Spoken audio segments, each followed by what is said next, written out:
Welcome to the Classical Liberal Arts Academy's Classical Rhetoric course. In this lesson, we'll study Chapter 1 of Book 1 of Aristotle's Rhetoric.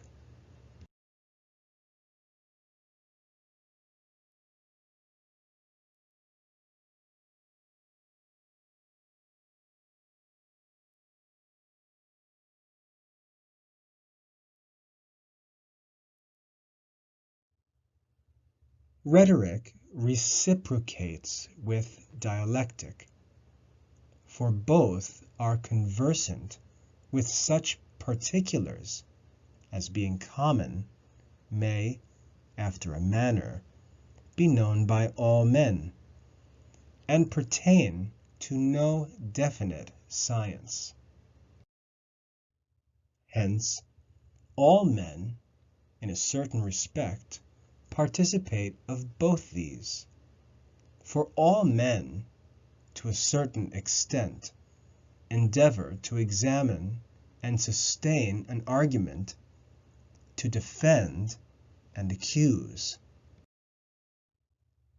With respect to the multitude, therefore, some of them do these things casually, but others through custom from habit. Because, however, this is possible in both ways, it is evident that these particulars may also be reduced to a certain method.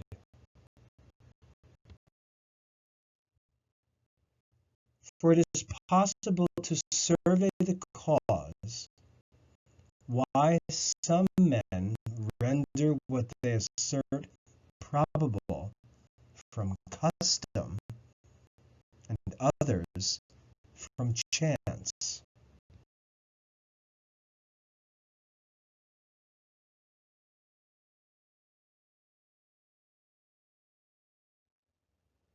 But all men now will acknowledge that a thing of this kind is the work of art.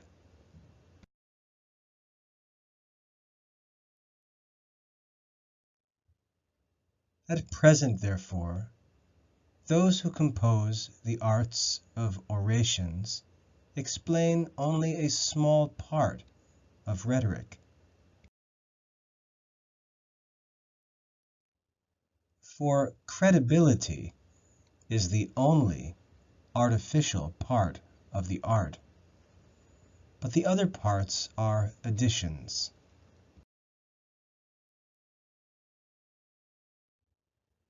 The rhetoricians, however, of the present day say nothing about enthymemes, which are the substantial part of credibility, but their attention is, for the most part, directed to things foreign to the purpose. For accusation, pity, anger, and such like passions of the soul do not pertain to the thing itself, but to the judge.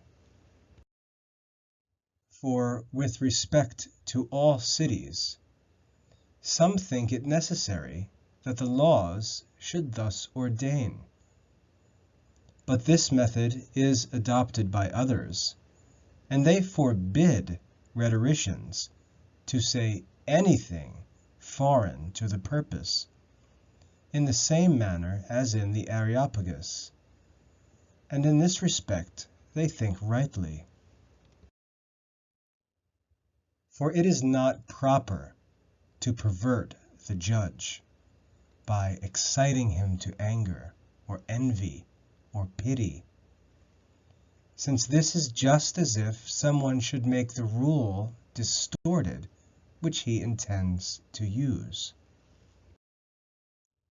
It is especially requisite, therefore, that laws which are rightly framed should define all such particulars as can be defined, and leave very little to be defined by the judge.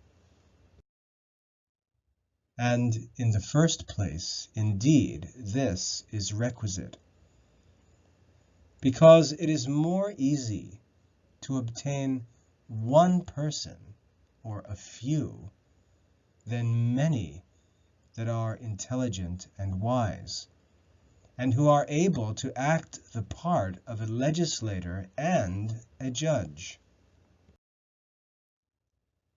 In the next place, the establishment of laws is the effect of a survey from a long series of past time. But judgments are the result of a survey from recent times, so that it is difficult for those who judge to attribute what is just and advantageous in a becoming manner. That, however, which is the greatest reason of all, is that the judgment of the legislator is not conversant with particulars, but with future events and universals. But the judgment of the barrister and the judge is directed to present and definite circumstances, with which love and hatred and private advantage are frequently conjoined, so that they are no longer sufficiently able to survey the truth, but their own peculiar pleasure or pain darkens their judgment. With respect to other particulars, therefore, it is necessary, as we have said, that very little should be left in the power of the judge.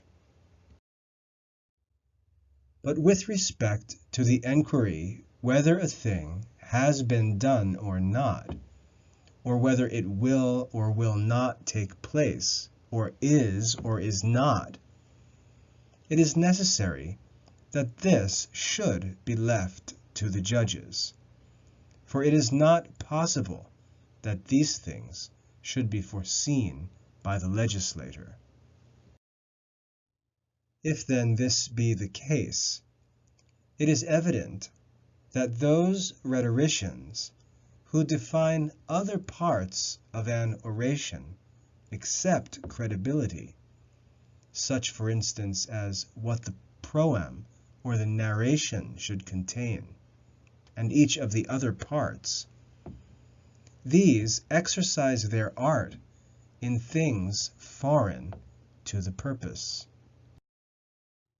Hence, though there is the same method respecting popular and judicial orations, and the popular is better and more political than the method pertaining to contracts, yet rhetoricians of the present day are silent as to the popular method, but all of them endeavor to unfold the art pertaining to the judicial genus, because it is less advantageous in popular orations to assert what is foreign to the purpose, and a popular oration is less pernicious than a judicial discussion, but is more common.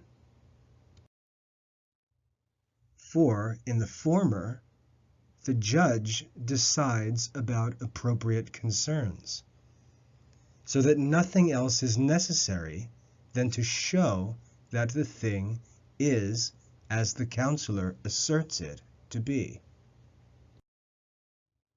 In judicial processes, however, this is not sufficient, but it is requisite to pay attention to the hearer, for the decision is concerning things of a foreign nature. Hence the judges, looking to their own advantage and regarding their own pleasure, gratify the litigants, but do not decide with justice. Hence too, as I have before observed in many places, the law forbids anything foreign to the purpose to be said. And in these places, this law is sufficiently observed by the judges themselves. Since, however, it is evident that the artificial method is conversant with credibility, but credibility is a certain demonstration, for we then especially believe in a thing when we think it is accompanied with demonstration. And a rhetorical demonstration is an enthymeme. And this, in short, possesses the greatest authority of all credibilities. But an enthymeme is a certain syllogism, and it is the province either of the whole or of a certain part of dialectic to pay attention similarly to every syllogism. This being the case, it is evident that he who is eminently capable of surveying this, namely, from what propositions and how a syllogism may be made, will be especially enthymematic in consequence of assuming what the particulars are with which enthymemes are conversant, and what differences they possess with respect to logical syllogisms.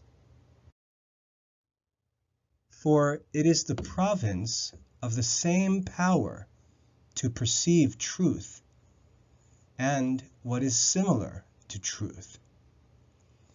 And at the same time, men are by nature sufficiently adapted to the perception of truth, and for the most part obtain it. Hence, he who sagaciously conjectures probabilities is disposed similarly to him who perceives truth. That others, therefore, artificially discuss things foreign to the purpose, and why they especially incline to judicial precepts, is evident from what has been said. But rhetoric is useful because things true and just are naturally more excellent than their contraries, so that unless judgments are formed according to what is fit, what is more excellent will be vanquished by its contrary, and this is a thing worthy of reprehension. Farther still, though we should possess the most accurate science, it is not easy when we speak to persuade some persons by employing that science. For a scientific oration proceeds from discipline, and it is impossible from this to persuade the unlearned. But it is necessary, when addressing these, to procure credibility, and frame arguments from such things as are common, just as we have asserted in the Topics, respecting a conference with the multitude. Farther still, the power of being able to persuade contraries, or the ability of disputing on each side of a question, is necessary, in the same manner as in syllogisms, not in order that we may do both, for it is not proper to persuade to what is base, but that we may not be ignorant how contraries subsist, and that when another person employs these arguments unjustly,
No one, therefore, of the other arts syllogistically concludes contraries, but this is alone effected by dialectic and rhetoric. For both of them are similarly conversant with contraries, though the things which are the subjects of their consideration do not subsist similarly, but always, as I may say, things which are true and naturally more excellent are more syllogistic and adapted to procure persuasion.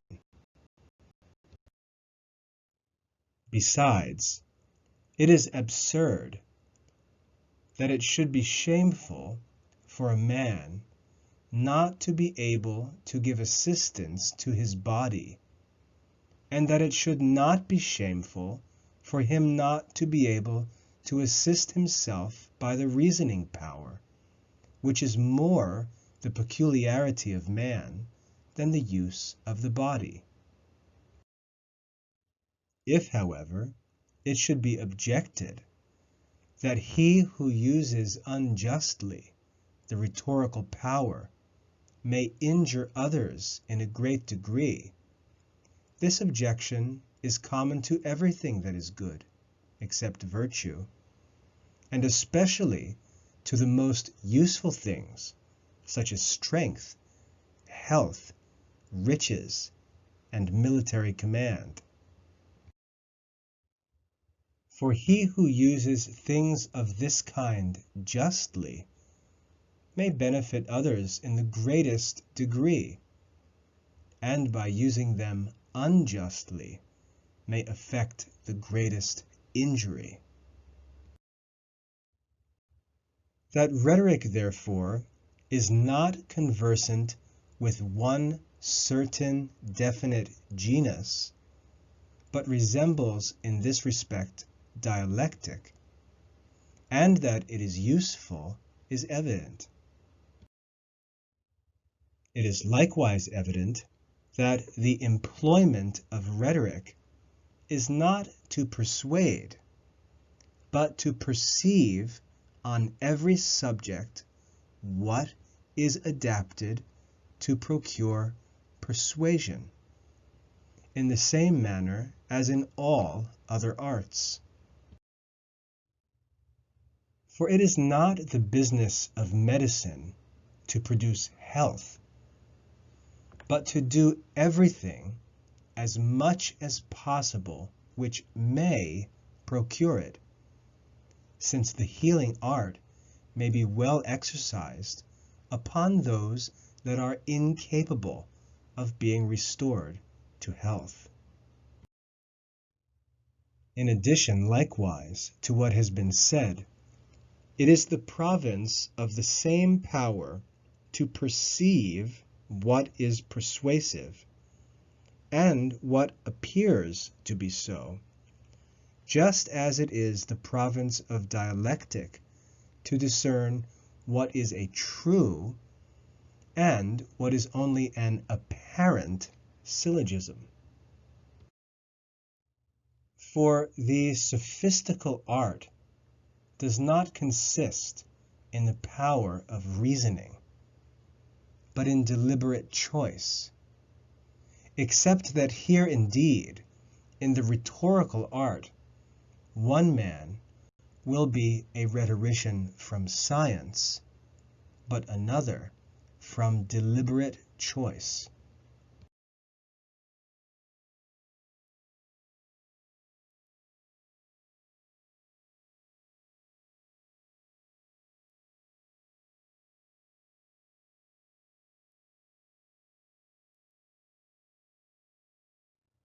I hope that you enjoy this first lesson in the Classical Liberal Arts Academy's Classical Rhetoric course.